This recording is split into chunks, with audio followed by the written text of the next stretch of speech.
शहर में civil supplies और टास्क फोर्स के अचानक धावे जारी है। गुज़िश्ता 2 दिनों से राशन के बड़े गोदामों पर ओहदेदारों ने अचानक धावा करते हुए बड़े जखीरों को जब्त किया है।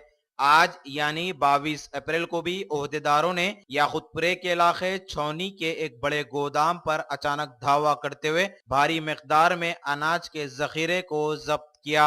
महकमे सिविल सप्लाईज के ओहदेदारों ने मालिकीन के खिलाफ सख्त कार्रवाई करने का भी इशारा दे दिया।